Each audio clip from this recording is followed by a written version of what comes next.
गांधी शिल्प बाज़ार लगा हुआ है और कई सारे आर्टिस्ट यहाँ पर अपना सामान लेकर आए हैं।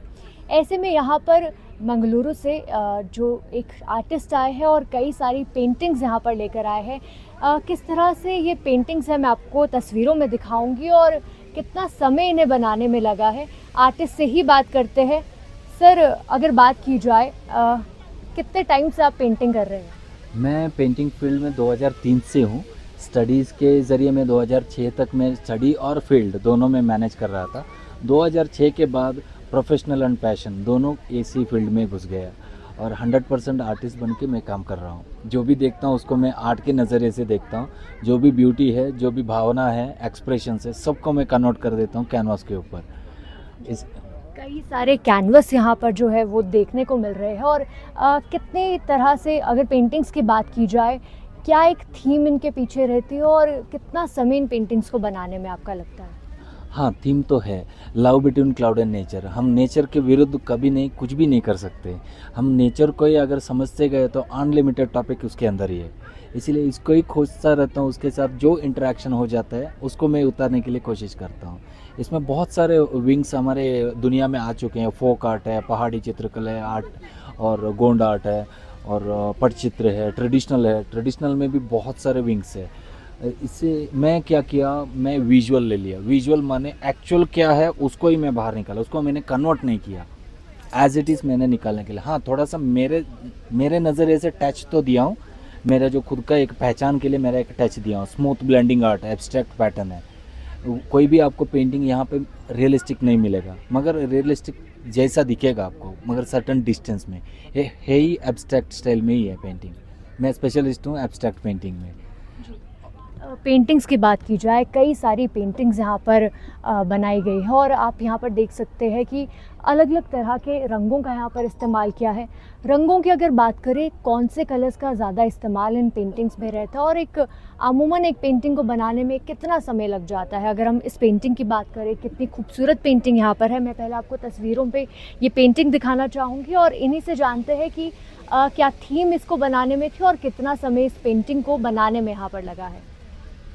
पेंटिंग बनाने में अगर कैनवास के ऊपर रंग भरना है तो ज़्यादा समय नहीं लगेगा।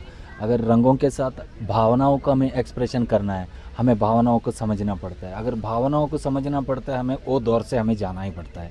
नहीं तो किसी को जाते हुए हमें उसके साथ टाइम बिताना पड़ता है। इसके हिसाब से कम हर एक पेंटिंग को लगभग 10-15 दिन तो लग जाते हैं मिनिमम। कैनवास के ऊपर 1-2 दिन लगेगा, मगर उसका पीछे जो तैयारी रहता है, स्केचेस हो, फीलिंग्स हो, नोट्स हो, सब कुल मिला के 15 से 20 दिन तो मिनिमम लगेगा ही। और उसके कैनवास के ऊपर आप देखते हैं 30% का इम्प्रेशन रहेगा, 70% उसके ऊपर भावनाओं के ऊपर रहता है। ये हमें आप जितना देर उसके साथ आप स्पेंड करोगे, जितना आप पहचानोगे, अगर आपके मन में खुश है तो आपको उस पेंटिंग में खुशी दिखाई देगा, अगर गम है तो वो भी दिखाई देगा, क्योंकि सारे के सारे मिलावट है इसी एक पेंटिंग में। जी, किस तरह का रिस्पॉन्स लोगों से मिल रहा है? क्योंकि आर्टिस्ट का जो एक तरीका रहता है अपने आर्ट को जो है यहाँ पर कला दिखाने का, और लोग किस तरह से उसे अप्रिशिएट कर रहे हैं और समझ रहे हैं, किस तरह का रिस्पॉन्स कुल्लू में आपको मिला? कुल्लू में मौसम की वजह से थोड़ा सा विजिटर्स तो कम है, इसके अलावा बहुत अच्छे विजिटर्स हैं और बहुत अच्छे कलाकार भी हैं और सपोर्टर्स भी हैं और यहाँ के लोग भी बहुत अच्छे हैं।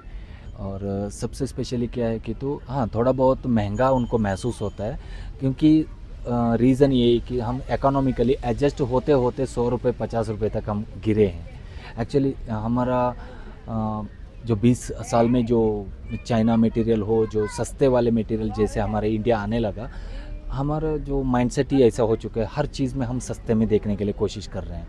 हाँ, अच्छी बात है, इकोनॉमिकली अच्छी बात है, मगर हर चीज़ सस्ते में नहीं होते। कई चीज़ ऐसा है अनमोल होता है, जैसे आपका पत्थर के स्टैचूज़ हो, लकड़ी का हो, वो दोनों मुफ्त में मिल रहा है।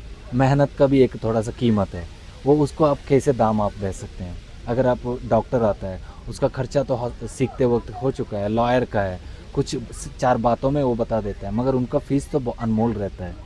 बिल्कुल, क्योंकि आर्टिस्टिक फील्ड है और मेहनत की क्योंकि एक पेंटिंग को बनाने में भी अगर पेंटिंग्स की बात की जाए तो बहुत मेहनत लगती है। काफ़ी सारे लोग हैं जो इस फील्ड से जुड़ना चाहते हैं, लेकिन एक गाइडेंस नहीं मिल पाता है, क्योंकि जिस तरीके से पेंटिंग्स के दाम नहीं मिल पाते हैं, या फिर उनके लिए क्या एक सजेशन रहेगा जो लोग आर्ट फॉर्म से जुड़े हुए हैं और इसे अपना प्रोफेशन बनाना चाहते हैं? मेरे हिसाब से खुद का मन को जानो और लगातार काम करो, 24 घंटा ये करो, खुद को जानो। ऐसा नहीं है कि सिर्फ एक ही कला है, कला के दुनिया के अंदर करोड़ों टाइपों का कला है। आप किस कला प्रकार को आप समझ सकते हैं, असली ग्रिप मिल सकेगा, तब तक आप खोजो। जब आपको मिल जाएगा वो कला अपने आप आपको लेकर जाएगा। आप जैसे कपड़े बेचने वाले को नहीं तो जेवर बेचने वाले, बैग बेचने वाले, उनके तरह आप कंपेयर कभी मत कीजिए, क्योंकि आपको तो पता है कला नगरी में ऐसा चल रहा है कि एक कलाकार का इज़्ज़त मिलेगा जब वो उसका सफ़ेद बाल हो जाएगा, तब तक इंतज़ार करना पड़ता है। ऐसा नहीं है कि इज़्ज़त सबको मिल रहा है, मगर आपका रास्ता भी साफ़ होना चाहिए। कलाकार को मैं ये बता देता हूँ। और दूसरी बात है, काम करो। कलाकार को कोई शॉर्टकट नहीं है। कलाकार को जैसे बॉडी बिल्डर बनाता है, आपको बॉडी बिल्ड करने के लिए आपको रगड़ना ही पड़ेगा, इसमें भी आपको काम करना ही पड़ेगा। और जैसे आप जाते जाते आपका नाम पहलू स्टेप जैसा, हज़ारों स्टेप के बाद आप बहुत ऊंचाई में रहेंगे, ये तो हमें समझना चाहिए। एक ही झटके में ऊपर हम कभी नहीं पहुंच सकते। और जितना कला के अंदर हम डूबने के लिए कोशिश करेंगे, उतना गहराई में जाते हैं, तब हमें बहुत अच्छा सा फॉर्म्स मिल जाते हैं। क्योंकि सब समझना ज़रूरी है। ज़्यादा से ज़्यादा घूमो, समझो, रंगों को इस्तेमाल करने से पहले रंगों को समझो, कैनवास को समझो, टॉपिक कैनवास के ऊपर अप्लाई करने से पहले टॉपिक को समझो, महसूस करो। अगर मुझे रोता हुआ पेंटिंग चाहिए, तो अगर मैं खुशी में हूँ तो वो रोता हुआ पेंटिंग कभी नहीं बनेगा, क्योंकि मेरे फीलिंग्स वो ऑटोमेटिकली कनेक्टेड हो जाते हैं, खुद रोना पड़ता है। तो कहीं ना कहीं आर्टिस्ट को प्रमोट करने के लिए भी ये यहाँ पर काम कर रहे हो, और अलग अलग थीम्स में यहाँ पर पेंटिंग्स बनाई गई है, और किस तरीके से लोग जो है कला को समझें, इसके लिए यहाँ पर ये अलग अलग जगहों पर एग्जीबिशंस भी लगा रहे हैं। ऐसे में कुल्लू में लगे इस हस्तशिल बाज़ार में भी लोगों के द्वारा ये पेंटिंग्स बेहद पसंद की जा रही है। दैनिक सवेरा के लिए सृष्टि शर्मा की रिपोर्ट।